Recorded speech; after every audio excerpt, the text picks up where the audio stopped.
joining me now, my friend Carol Roth. She has a book you can pre-order now called You Will Own Nothing. You know all that Klaus Schwab, WEF stuff we discuss on the show? You want to hear it? You want to hear it? You want to read it laid out in print?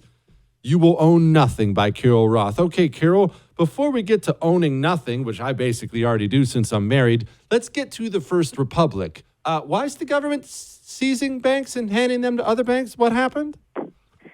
We've been talking about this for years, Jesse. It's the great consolidation. Wouldn't it be a dream? Wouldn't it be great for the elite of the world if there were just a few big banks? Think about how wonderful and easy it would be for them to introduce a CBDC, central bank digital currency, and control everything we do. Maybe at some point they even get rid of those big banks. You can't have bank runs if you don't have banks. So, forget about the little guy, forget about choice and competition, forget about decentralization, forget about a pushback against control. Let's just accelerate this. Let's just get it all done so that these elite can make sure and jockey to make sure that they're controlling all of the resources. Okay, that's pretty much horrifying. All right, let's get to the nitty-gritty of it. First Republic Bank, second largest bank failure in U.S. history. Why did it fail? What happened? Well, if you want to really go back in time, basically this is all the outcome of Fed action. We have had 15 years of Fed intervention in the market with accommodative monetary policy. They suppressed interest rates. They printed $9 trillion out of nowhere. And that's not something that was demanded by the market. That's a central planning move. So when there was too much money in the market, different banks did different things. Silicon Valley Bank did one thing, Signature Bank did something else. In the case of First Republic, they said, we're going to make a lot of loans at like 1% for mortgages to really wealthy people, and we'll just assume that this party goes on forever. So the Fed created this risky behavior-taking scenario. And then on the other side, when it really started causing inflation at the consumer level because it had been creating inflation at the asset owner level for quite some time, but when it started seeping into spending, and they said, okay, well, just kidding, now we're going to really quickly raise rates. Everybody that had done these things and locked in long-term lending or put their money into long-term securities at very low interest rates, now we're upside down. And as their depositors were saying, well, I could go and buy a treasury security for 6 months and get 5% yield. I'm going to pull my money out of the banking deposits that's giving me a fraction of that.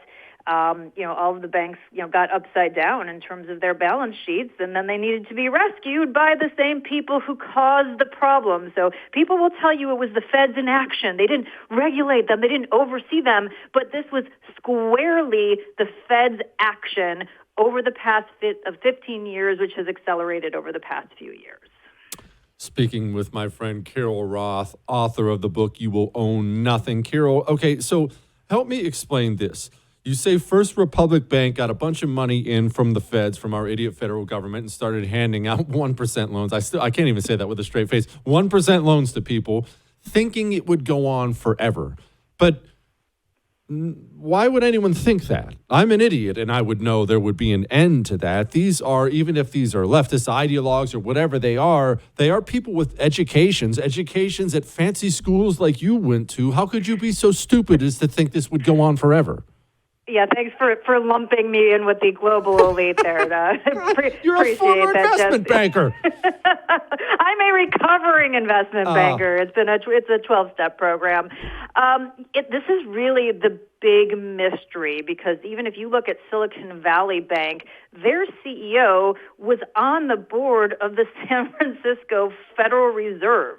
If you look at Signature Bank, Barney Frank, the godfather of regulation in this industry, was on their board of directors. These were all people in the know that had the inside track on what was going on.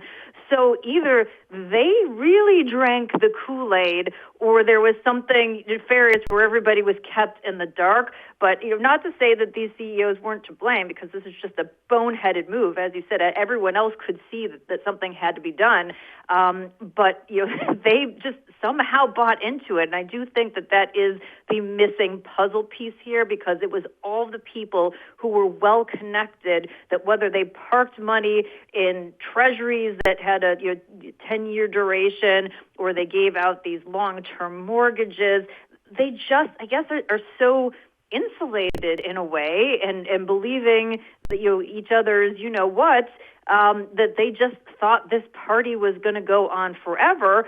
Or they just, were arrogant and didn't take into account that when the Fed had to raise so quickly, that, maybe the depositors would pull their money out and look for yield elsewhere.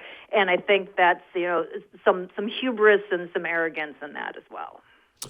Okay, Carol, explain this part of this to me. How does First Republic Bank end up in the hands of J.P. Morgan Chase, who is now a financial juggernaut that is probably too big? How does that happen?